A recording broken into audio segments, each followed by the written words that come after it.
Hi there, YouTube. I saw recently the Man on the Streets video, and I really liked it, with one exception. I'm not into cars. Now, I could go on social justice warrior-y and say that, oh, but I don't feel represented in the Man on the Streets video.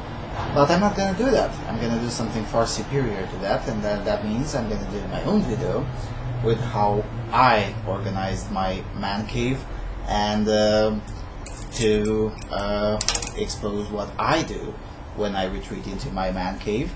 And considering that a significant proportion, I don't know if it's the majority, but a significant proportion of us, the younger ones, are more into computers than into cars, I presume that you're gonna like it. So let's stop wasting time and let's go into my man cave. And we're here into my little man cave.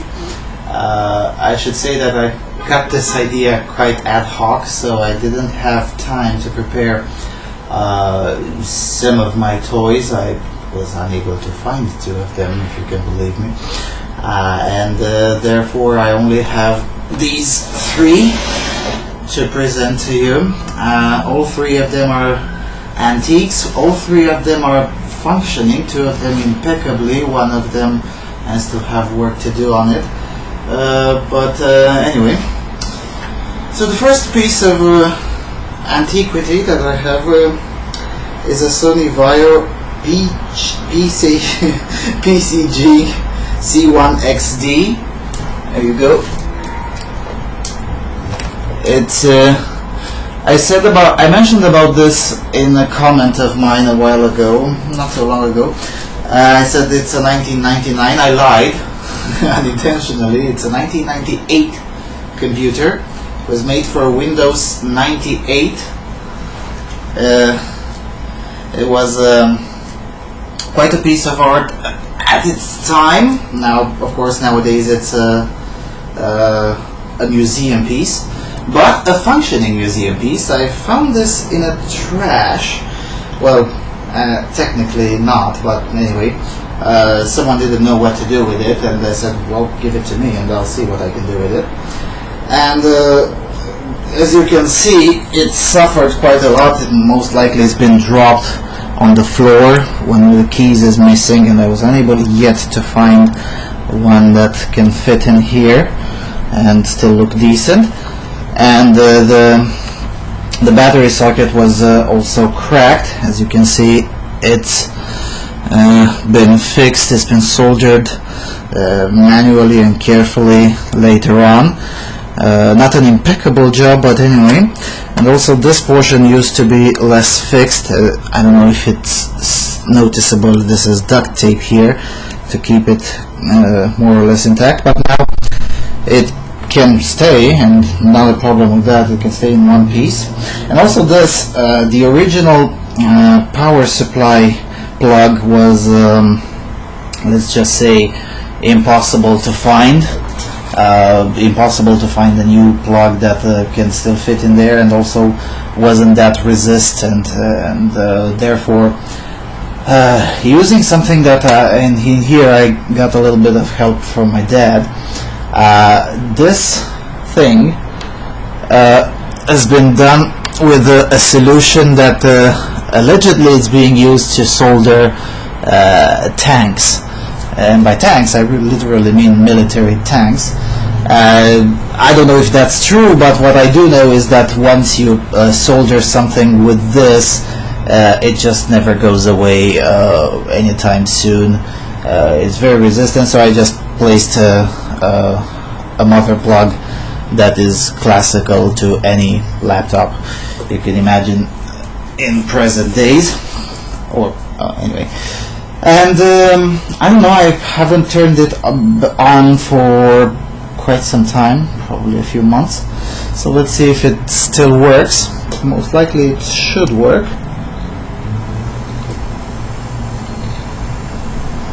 It seems like...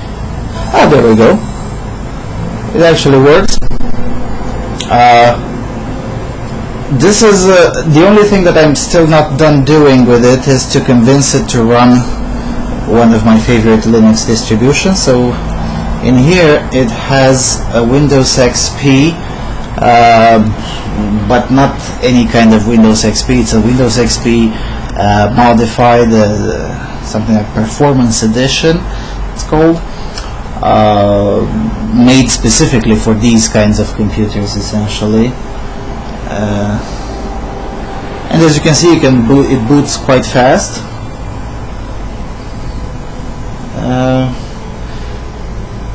It came with 64 megabytes of RAM, and it still has that. I'll put a password on it. And I was yet unable to find some new, some more RAM modules to fix it and upgrade it. It supports up to 192 megabytes of RAM. Now, if I could find modules to upgrade it up to 192 megabytes of RAM, I could actually make it run even like a server. I'll show you on another old computer why I think so and why that works. And there you go.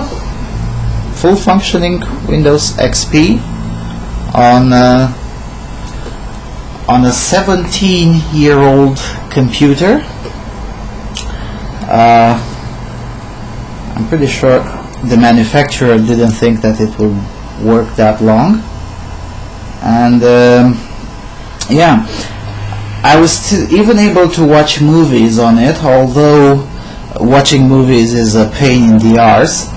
But most of the modern movies, with the notable exception of HDTV ones obviously, but most of the clips in DivX format will be playable on this little toy, although you have to know how to shut down essentially every single non-essential process in order for it to run semi-smoothly. It's a Pentium 2 CPU, 400 megahertz I think, and yeah, essentially this is a piece that was abandoned, and then I brought it back to life. And to top it off, it should actually have even sound working. The greatest difficulty on this is to convince the operating system to accept this screen resolution. It's not really that... Ah, there we go. It actually sings. So yeah. Okay, this was the 17-year-old Sony Vaio. As you can see, it even has 2 games in it. It's Mortal Kombat 4 and FIFA 98. Both of them are fully functional. I'm not gonna start them now and bore you with that, but yeah.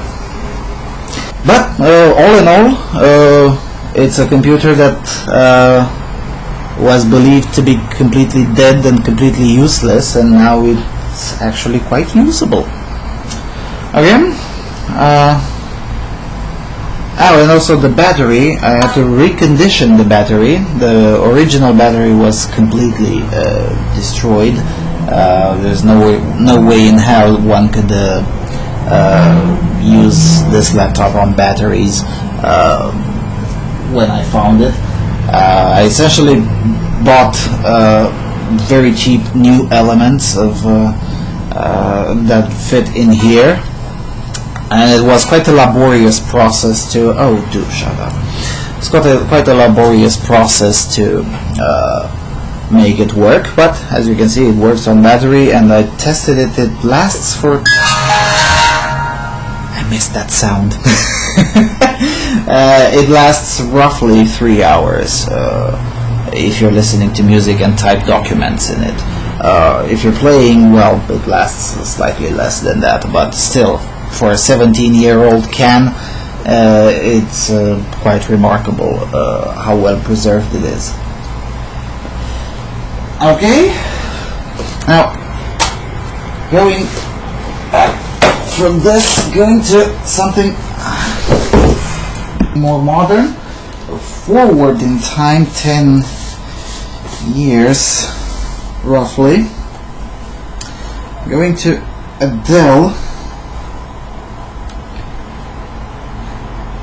Dell Latitude from 2008, so 10 years older, 10 years younger than the Sony Vaio that we've seen. This is it. Okay. This one has been built for Windows Vista. Now, obviously, it doesn't have Windows Vista on it because Windows Vista just, I don't know if it would work on it. Most likely it would, but it's just that when it came with 1 gigabyte of RAM. Now I've upgraded it to 3. Hopefully I'll be able to find another module to make it 4, and by find I mean recoup from something also thrown out by someone else or something like that. I mean, you gotta understand, this is a hobby for me, not a business, at least this one, making old cans work again. So I've installed instead Ubuntu on it, and believe it or not, it works.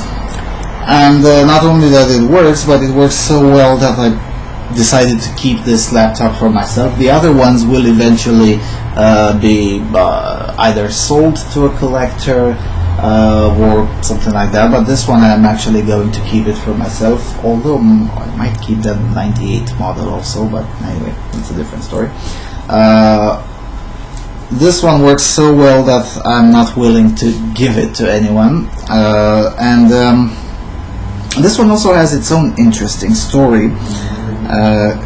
It's been built for Windows Vista, but it ran XP for a gamer for quite some time, until he eventually decided to throw it out because well, it was incapable of staying on for more than, let's say, 20 minutes, maybe 30.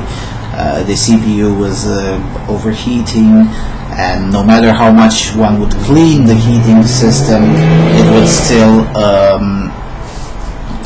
would still shut down. So what I did essentially was to tear it down to pieces and recondition the CPU using a silicone spray until the dust that was in it, that was formed from extreme usage, until that one was gone, and then it was essentially a new CPU. Now, obviously, that process is not permanent. One day this will happen again, but on the other hand, essentially this little machine can now be used for pretty much anything you can imagine. I even installed Linux games on it, and it works. I also installed modern applications, and for a 7-year-old machine that was significantly used in gaming usage, it's remarkable how far has it gone, to the extent that it can actually work on essentially with modern applications. I mean, sometimes I joke with one of my friends. One of my friends just recently bought a laptop, 2014 model, and with the exception of the boot time, now this one needs like 20 seconds, 25 seconds until it boots into full desktop. But on the other hand, with this exception, the way one can use it is actually superior, this laptop, than a 2014 laptop. Even if that individual uses a Linux live distribution, although we haven't tried with exactly this version of Ubuntu. Maybe this version of Ubuntu will work better on his computer, but we did try it with a full-featured Ubuntu and with Windows 8, and I think it was 8.1. Anyway, and essentially this computer just runs web pages faster. It causes less or no interruptions on a Skype conversation. It just is better in working, and that's not really an easy task. I mean, once you install Ubuntu, which admittedly it's already built to work with slower computers, changing various settings, tweaking it around, that takes time, and essentially that is my hobby, to find perfect or what's close to perfect operating systems to make these kinds of old machines actually work. Okay. Now, the biggest monster in the collection that I prepared for this video is not these ones. These two are the ones that I'm actually very happy with them. They work, and they work quite well.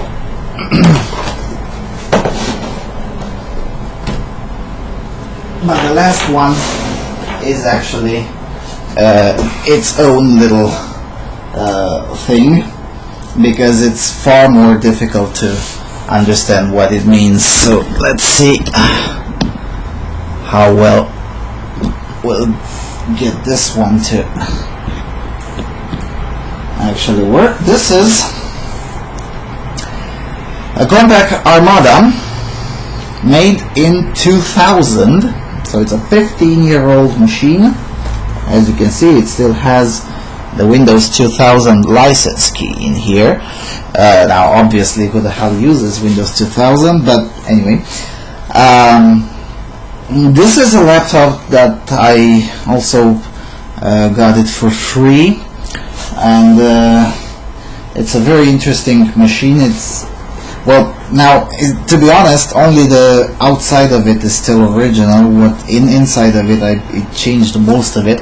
It came with a 64 megabytes of RAM soldered memory, and slowly I was able to find the modules and upgrade it up to 576 megabytes of RAM. What's interesting in it is that it has a video card, dedicated video card, an ATI video card, which is remarkable for a 2000 generation, 2000 era generation laptop. And this one is still work in progress, essentially. For starters, I still haven't got around to make a battery for it. It doesn't have its original battery. It actually doesn't have any battery at all. But that's the smallest problem of it.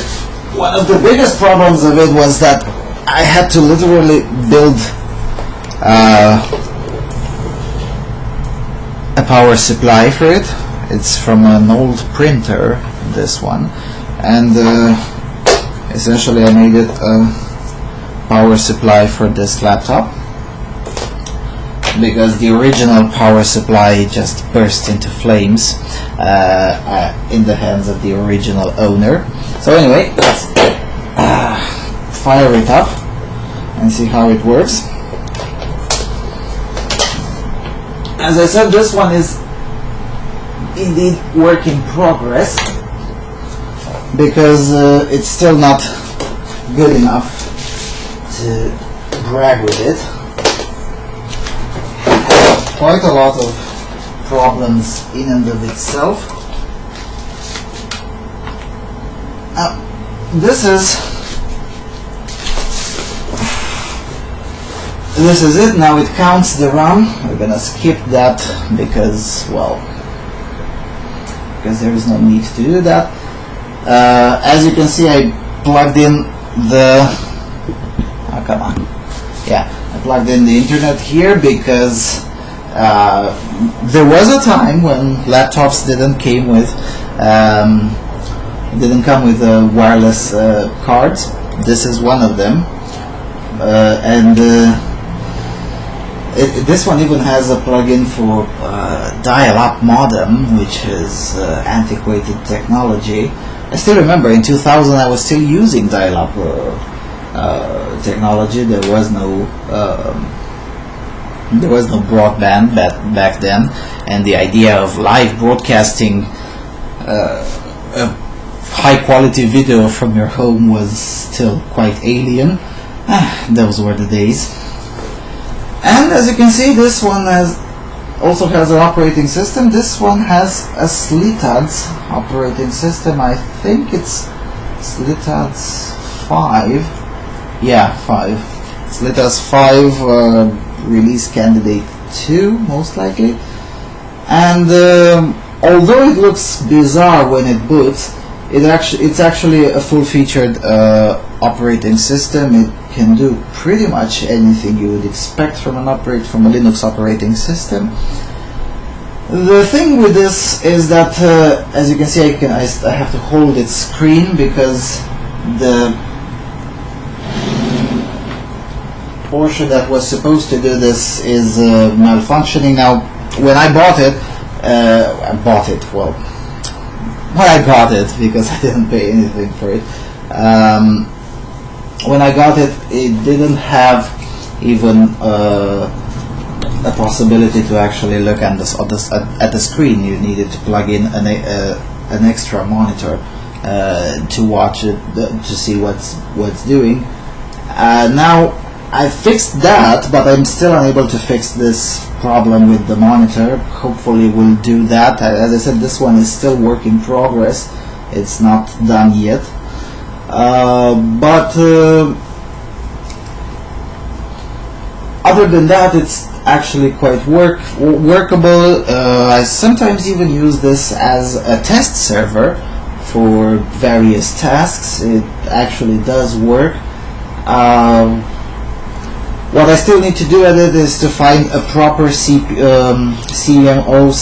battery. I don't know if it's visible from here. I've placed this one, which is better than its original, which didn't work at all, but it's still not good enough. That's why when I started, I need to plug in the internet cable to get the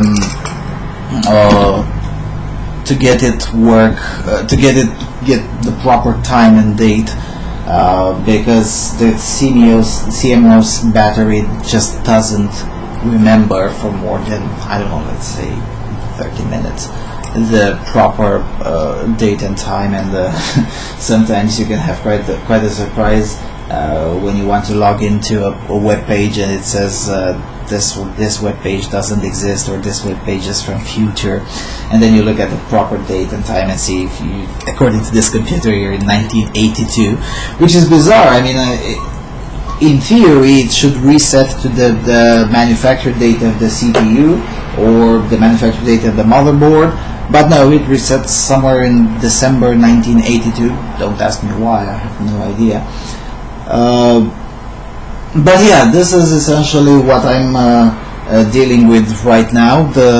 When I have enough spare time to dedicate to my hobby, this is what I'm working on, making this one to actually work like a proper computer. That is to say, to remember the date and time, even to get its battery. I started trying out some battery elements, and I'm quite hopeful that some of them will be good enough to introduce into this laptop. I even tried out several different things that should be put beneath the screen in order to keep it a hold. That's gonna take some time. If, however, I won't be able to find that, I'm gonna use just external iron skeleton to keep it, and that should be okay. It's not supposed to look pretty. It's a 15-year-old piece of technology. The fact that it still turns on and can connect to the internet and actually work like a proper computer for the most part, that's in and of itself an achievement. Now, sadly, as I said, I haven't prepared the script for this video, so I don't have I don't have the other toys that I would have wanted to show to you. I have a similar compact that is made. It was a Presario, made in 2001. Also a very nice computer. That one is in a more advanced state of fixing, but it's in my other cave, one of my other caves actually. Yes, I have 3 caves. It's in my other workshop, and I just don't have the time to get to go there and grab it. It is quite far from here. But yeah, I have another Presario. I also use as a server a computer whose motherboard was manufactured in 1995. So this year, it is its 20th anniversary, and that was also a compact, if I remember correctly. And it works like a charm. I mean, seriously, as a server, it works fabulously. I've upgraded it also up to 1 gigabyte of RAM. It was that kind of motherboard that had quite a lot of slots. On the desktop front, I also have quite a few other semi-working desktops. I don't know when I'll get the time to fix those, but as I said, it's a hobby, so whenever I'll be in the mood to work on them, I'll just improve them. So yeah, this is what I do, and this is what I would expect to hear from you in the comment section as well. I'm pretty sure I'm not the only bizarre geek out there who actually revives old machines. And also, I have to say, the only time I met a female to be even remotely as geeky as I am, what happened something like 4 years ago or 5 years ago. She was very good at it, but that's the exception. So yeah, fembots can essentially kiss my ass. This is the privileged geek. I can fix stuff like this, and believe it or not, maybe I'm wrong, and I don't care if I'm wrong. You can point out to me how wrong I am with evidence, but I actually think that these kinds of things, these kinds of fascinations are essentially a male characteristic. They really are. I can't imagine 12-year-old girls being fascinated on how the computers work, whilst I can imagine myself doing that because I actually did it. So yeah, maybe I'm wrong, but I don't think I'm wrong. I think there is such thing as innately, predominantly male interests, and this is one of them. And this is what I wanted to show to you, and I hope you enjoyed it.